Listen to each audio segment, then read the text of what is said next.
gets one from his wife threatening his PlayStation.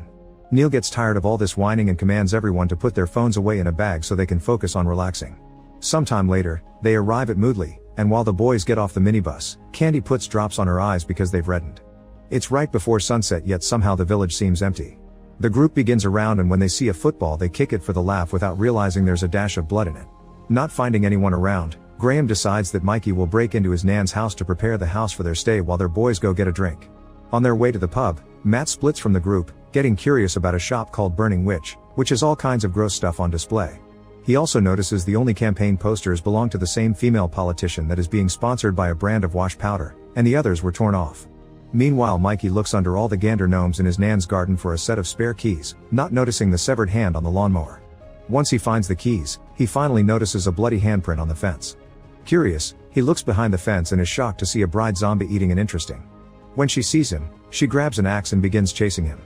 At the pub, Neil relieves himself in the bathroom and watches the woman in the next stall dropping much more blood than her monthlies should release.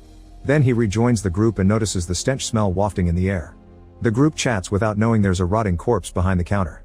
Since nobody will serve them, the group goes back to find Matt and they watch how a hooded beggar appears down the road. They wonder if they should toss her some coins, but suddenly Sergeant Gavin jumps on the beggar and tries to kill her with his knife. The guys rush to help the woman and Vince tackles Gavin to punch him, but Gavin easily flips him over. Neil also joins the fight and hits the soldier on the chest, only for Gavin to throw him off. Then the beggar steals the knife and stabs Neil's hands. Gavin tries to explain what's going on, but Vince knocks him out.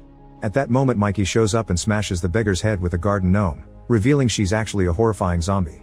Then Mikey explains that the village is a small zombie apocalypse and points to the street, where infected women are approaching them. The group rushes back to the minibus carrying an unconscious Gavin, only to discover Candy is now infected too. Neil immediately closes the